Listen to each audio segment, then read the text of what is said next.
So can you see that in presentation mode? Yes. Okay. So thank you so much. And I know a lot has been said so far. Some of the things that or some of the ideas that I'm going to share here have been covered in some ways in the previous presentations from yesterday and from today. The second thing that I need to make clear is that what I'm trying to accomplish with this presentation is to plant some seed, is to start to make us think differently about our studies and about the way we go designing those studies, because we are so much used into the very structured traditional way of looking at our problems, looking at our research questions and so on, and sometimes we fail to take advantage of the so many other novel and new methods or new ways of trying to see the same problems. And I think in the morning, Dr. Talavera made a good presentation when he was talking about his critical thinking. And of course, many times we always focus on the how, but then we sometimes forget to look at the why. And so when we start to reimagine and start to think about some of these emerging methods, then we start to get the total picture of what we are trying to do. And so what I want to address here, I'll just give us to lay the foundation. And by laying that foundation, I want to start with what we already know, some of the things that we are already aware about. And so building on that then will take us to what to the topic of today, that is the emerging research design. So I want to look at the types of research that is out there. And then, of course, we just want to, I mean, in passing, talk about some of the traditional research designs and methods, and then look at the emerging designs and methodologies. Again, these emerging designs and methodologies can be in any field. You can look at it from your field of study. Dr. Heckman talked about the essence of literature review. And so when you look at the literature review, you can start to see what people are doing and the type of methods they're employing currently, and from what used to be done in the past. And then what is it that you need to consider when you try to apply these emerging methods and so on. So generally speaking, we have two types of research. I believe this is already known to many of us. There could be a lot of other philosophical arguments and counter arguments and so on. But generally speaking, we have two types of research. We have the basic research, where we are looking at developing and advancing knowledge, building theories, and so on. And then we also have an applied research problems or research studies, where we are trying to answer specific questions in given context, in given settings. There's a problem maybe at your workplace, you want to address that. And so that's part of a research, but it's more applied. Sometimes some people have used the word action research to mean applied, but there's some small distinction there. So we just want to be aware that we have these two broad classes or categories of research. You are either focusing on building knowledge and theories, or you're trying to really address a given problem within a given context. And so you're undertaking this applied research. This is important because the methods that we talk about, whether it is these traditional methods that we know about or these emerging methods, would be applied to any of these types of research. And so I just want to give a brief, small understanding or a definition of what is a method. Again, this is according to Creswell. He defines a method as a set of procedures that can then that can be used to guide or that can be used in a design. And so remember, here we are talking about a methodology. We've talked about the different types of research that are out there. We are now talking about a methodology. And so in research, we will be seeing the different types of methods that we are used to. And then we also have a research design. What do we mean by, what is a research design? Again, I got into Creswell. I chose that because it's a very simplified version of what a design is. It could be more than that. Again, here we are talking about processes, we are talking about procedures, we are talking about techniques of collecting, analyzing, and interpreting data at a very much higher level. So I'm bringing all these things and keep them in mind, because as we try to understand these emerging methods, it's important to have this background in our mind. And of course, the different types of research methods or methodologies, the common ones that we know are quantitative research, qualitative, and mixed methods. So these are very, very common. And then within each of these methods, we have different approaches, or what we are calling now designs. For example, in quantitative, we have experimental design, we have quasi-experimental, we have non-experimental. Then some examples of non-experimental designs are things like descriptive, correlational designs, comparative. There are quite many, but again, I'm just highlighting these few to provide the context of where we are going. And then when we also come to qualitative, we have some common approaches or some common designs. We have things like narratives, we have things like ethnography, we have phenomenological case studies, grounded, there could be many others, but I'm just mentioning those as some examples. And then when you come to mixed methods, again, we have exploratory sequential designs, explanatory, parallel, and then of course there is a mixture of these designs that have been put out there. So this is important because when you now think about, okay, what are these other emerging designs out there, and what do they entail? So what does it entail to talk about these emerging research designs? It's actually a way that you're adapting, combining, using new ideas, using new methods, concepts, and techniques in new ways to be able to address that problem that you're interested in. It could be a problem that has not been done quite well. There isn't a lot of research around it. And so then maybe the literature is not quite elaborate. And so sometimes the traditional methods that we've talked about may not really cut it for you. And so then you want to look for these alternative designs. How then can you structure?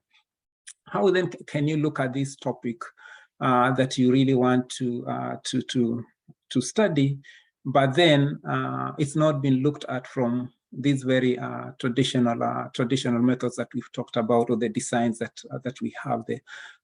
Number two, you may also want to get more insights from what you would have otherwise gotten by applying the known or the well-traveled methods of doing it. And so then you now start you start thinking of new ways, new approaches, or even adapting what is existing so that you're able to really get into what is happening here. For example, there's some debate currently in instructional design because I have some interest in that area. A lot of studies that have been done about integration of technology, there's this debate that, okay, do these technologies really enhance or promote learning? And so many times what happens is that many of the studies that have been done might be descriptive in nature. Sometimes it could be surveys where people try to get the perceptions. I mean, they design these good instruments, or they use existing instruments. They send them out to participants, and most of the time it's the students and so on, grad students or undergrad and so on, and then they collect these their opinions about what they thought about a certain technique, a certain technology, and of course it's analyzed, and then of course the findings are presented. And so a lot of people are questioned whether those types of studies, yes, while they are useful, are they really capturing and are they giving us the information that would be very helpful for us to make critical decisions? And this may also be something that is common in other fields. Those in education, again, we want to understand the instructional strategies that we are employing in our classes. Are they giving us the information are these students that we have learning at much higher order level. I mean, the high order learning skills and so on. And so sometimes just sending out surveys may not be, may not cut it. Or maybe sometimes just interviewing people, because they give you their perception, and sometimes people tend to exaggerate some things depending on the context. And so then we need to start to think about, okay, what other ways could we be able to capture this information so that we can really say that, yes, for sure, I think we can be able to attribute, say, for example, you can look at students' artifacts. Is there a way that you can analyze those artifacts and be able to say that, okay, out of these artifacts that we have, we can see patterns, or we can see evidence of high order thinking or critical thinking within those artifacts and so on. And so that is the essence of these emerging research designs or even methodologies. For many of our students, sometimes the topics that you have are not quite studied. And so then you want to be able to find a way that you can be able to really get some information, more depth from what you're trying to study. Qualitative maybe, for example, maybe a good way of trying to look at that. Sometimes if you have a topic that has, I mean, you don't have very clearly defined variables or that kind of a thing, but is that enough? Is there something else that you can do beyond that? And so there are some examples here that I want to give of the different designs where you are combining. Again, remember I talked about you want to adapt. Maybe you're combining the existing methods that we have and trying to see how can I combine the existing methods so that at least I'm able to go just beyond using, say, for example, a mixed method. Maybe I want to have this mixed method, a section of mixed method, but then I want to combine that maybe and look at that from a certain theoretical perspective. And so that becomes a new way of looking at that problem. Maybe you have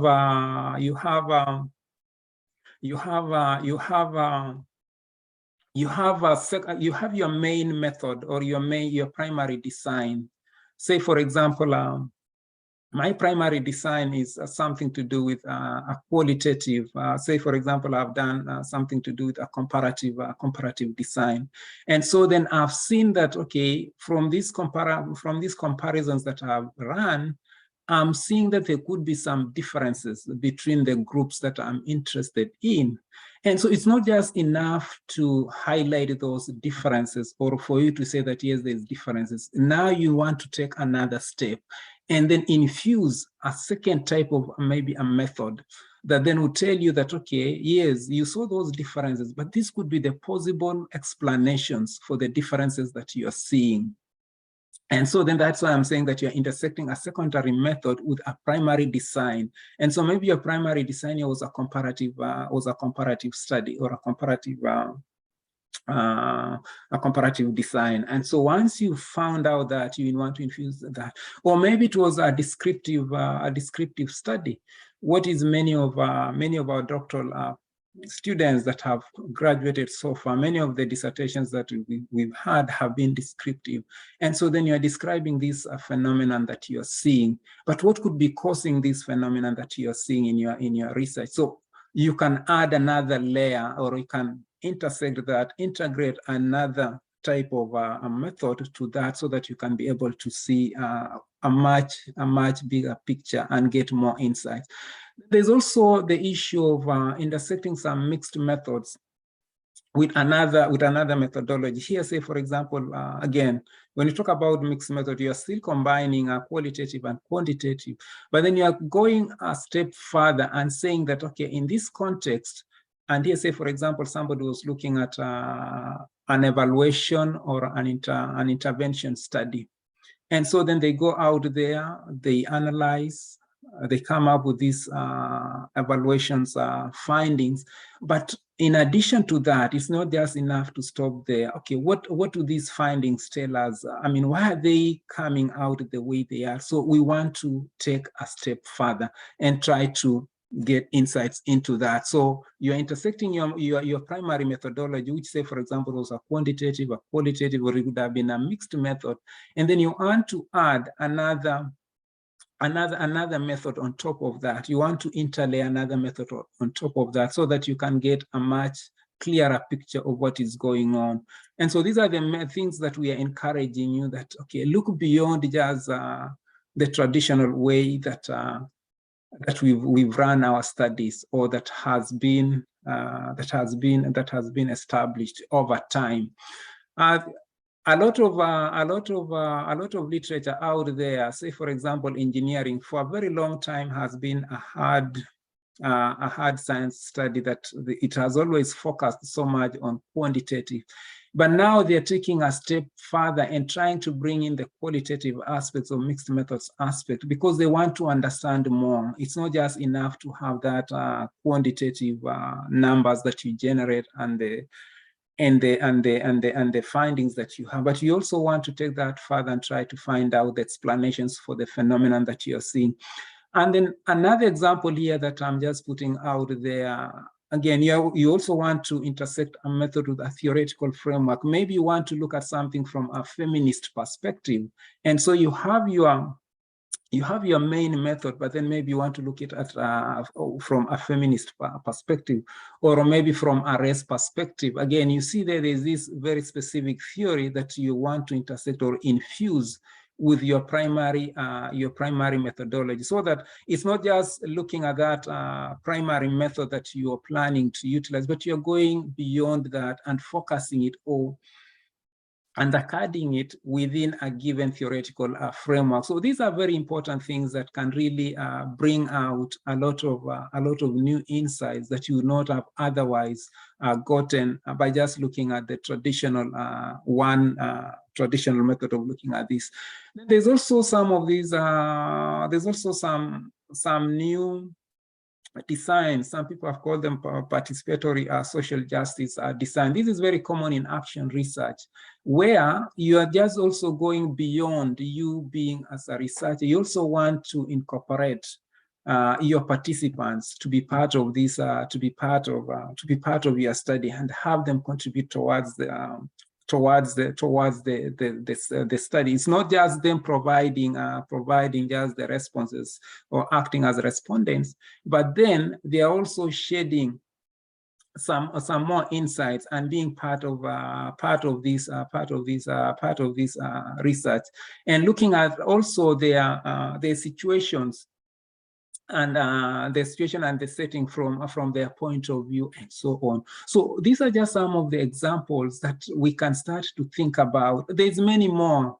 Again, I've a reference there and a few others, but you can read more about these emerging new designs and methods, because it's a new area that is being encouraged from in every field, that, okay, let's look beyond the traditional ways that we've looked at these things. Let's try to incorporate new ways and see whether we can get a lot of information. Say, for example, the issue of data. Again, data was said to be scarce yesterday. Again, there's also other sources of data out there. Could you be able to incorporate that data and see how to make use of that data to be able to answer certain questions that you're interested in within your field of study? But for us to be able to do this, there are some certain things that we need to consider. Number one, look at your field of study. It goes back to the issue of the literature review that Dr. Heckman was talking about. You cannot be able to start to imagine about these new methods without understanding what has already been done within your field. It could be that within that literature review, there's these new methods, or there's this new body of knowledge talking about these emerging research methodologies within your field of study. So unless you're conversant with your literature review, you may not be able to get these insights. So it's very important to fall in love with the literature review and try to understand and read as wide as possible, so that you can know what is happening. very important to really understand your field of study and get the tips from there and see what can be done, what is possible, what is not possible. Number two, look at the problem that you're trying to solve. As we've always emphasized, it's important to know that it's your problem that really will drive how to answer that problem. It will inform the type of method that you need to use. It will inform the type of designs that you will need to use, the data that you need to collect, and so on. So this is something that is very important, whether you're looking at the traditional method, a new method. Then also assess your capacity. Do you have the capacity to execute this method that you're trying to propose? Do you have the capacity to understand it? Do you have the capacity to be able to collect the data around this new method? Do you have the technical know-how? For example, there's somebody who talked about machine learning. Machine learning is one of those emerging areas of research and emerging technique that can be used to really analyze data. There's also a lot of data mining out there. All these are new ways that are coming up. So as a doctoral student, whatever we are providing you in the classes that we teach you, it's not just enough. That is just a tip of the iceberg, just to whet your appetite. So it's now upon you to go out there and try to expand that, take it to a new level. You have a lot of support from your professor. They can always help you extend the tips that you're given in those classes. So don't take those classes to be sufficient in themselves. They're just a starting point to whet your appetite and to start to ask you that, please, there's more out there. Spend time and see the possibilities. As much as you want to complete your study, but you also want to complete it and complete it well. So again, these are just some of the things that I wanted to start putting out there. There is a lot. And so I've simplified this, and there's much more. So I hope that we can begin the conversation and see how we can then think outside the box, reimagine our ways of doing research, and see what can come out of it. So thank you so much. I'll be more than happy to answer any questions that you may have. All right. Thank you, Dr. Chongwony. That was an excellent presentation. And not only that, very resourceful. I know that research design and methodologies is one of the things that we students, the doctoral students, are very concerned about. The great thing about our institution, Franklin University, is the fact that it's a very excellent place and we have a lot of support. So without wasting time, do we have any question, please, before we go to the next topic or presentation?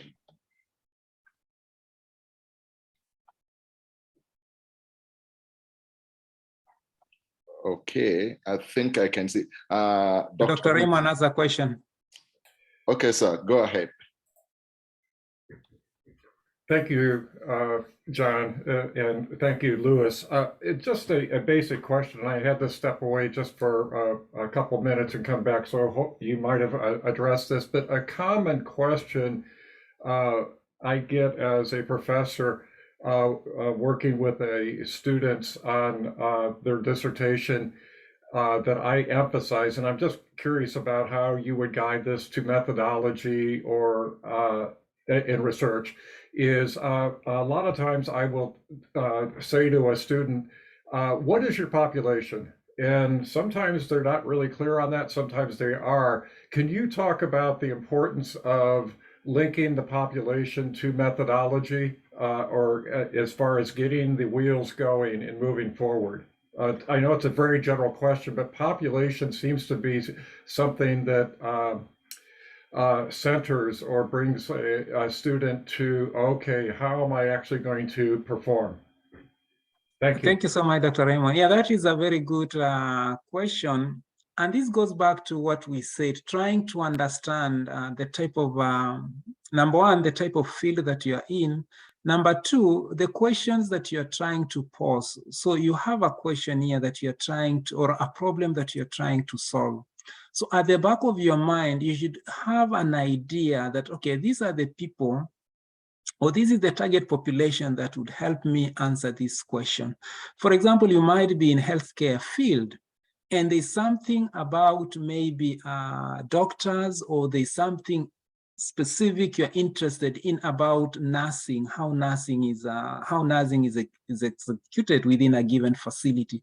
So if you're interested in a question about nurses, there's no way then that your target population or your population becomes doctors, and vice versa. So if there's something that you're interested in within a medical setting about doctors, so doctors would be the people, medical doctors would be the people that you target, and not the nurses, for you to be able to answer that specific question. So you look at the question and then ask yourself that, okay, who would be the ideal target for me to be able to get answers to this question? And so that also goes back to the idea of narrowing your topic, because again, when your topic is very broad, or your research question is very broad, it becomes very difficult for you to identify the target population. But if you narrow it down and make it very succinct, then it will be very easy for you to know that, okay, I'm interested maybe in student population within a given district, or maybe I'm interested in quality issues within a given medical facility, and this particular quality issue is related to maybe how nurses do their work, or doctors. So again, understand the question that you have, and then from there be able to make a determination that would be the right person to give me the information to answer this question. Thank you. All right, thank you, Dr. Tin. Raymond Rada, we do have one more question to take before we move on, and that is from Crystal. Crystal, please, could you ask your question? Sure, thank you so much for taking my question. That was a great question before me from Dr. Raymond. I'm working with doctors, that's my study population, and I find that in my field particularly, there's more of value placed on quantitative data, but I'm very much interested in attitudinal data as well. And I would love to do more with qualitative methods, but I don't feel that the outcome will be consumed in a way that I want it to be consumed or accepted widely in the field that I'm in. So can you talk more about how someone who is very interested in qualitative work, but I don't feel that my research will be valued as much? So I was thinking about just adding a couple of questions to my survey that alludes to attitudinal concepts. So thank you so much, Crystal. Again, if I understand you quite well, you said that, okay, the field that you're in, the type of methodology that you're trying to use currently may not be taken well, or may not be appreciated. Is that what you're saying? Yes, only quantitative, it seems like, will be appreciated. Well, again, remember that what is very fundamental to understand is that, yes, you have to understand the field that you're in, that is one. But again, more important is, okay, the question that you're trying to answer. What question are you trying to answer? Because even within that field that you are in, that may be because quantitative has been the way that this has been the way they do their work, or the recommended methodology. But that qualitative piece that you're taking may also be what is now considered an emerging area within that context, if it's always quantitative that is appreciated. But more importantly, is just the question that you're trying to answer. Is the question that you're trying to answer lend itself more to qualitative than quantitative? Then yes, go ahead and present your work. Because I think, to me, the way you frame the question would, of course, indicate whether it's a qualitative question, a quantitative question, unless, of course, there is another way that you can reframe the same qualitative question and make it a quantitative. But honestly speaking, if your question is leading you towards qualitative, then that is the method that you should pursue. And of course, over time, even within that field of viewers, I believe that it will be appreciated, especially the way you present the results and the insights that will come from that, will come from the results that will come out of that. Number two, there's also very strong justification, and this is how you make your case for the specific method that, okay, based on the question that I have and based on everything else that I've considered, I believe, or from the literature, from everything that I've looked at, this is where the literature is pointing me. This is the direction that that seems to be the most logical, given this question that I'm trying to address. So again, you have to have also some justifications for the specific method that you are choosing, and even the specific design within that method. So if you can make the case for that, I believe that you'll have some way out. Number two, if also, again, there is a way that maybe you can add another dimension to your question and maybe make it a mixed method, so that you're integrating the two worlds. Yes, it's maybe lending itself more to qualitative, but then there's also maybe some additional things that you may want to do that is more applicable to quantitative within that same question. Then that to me may also work, and especially if your field is so much quantitative leaning. So I think it's important to make the case for either of those methods.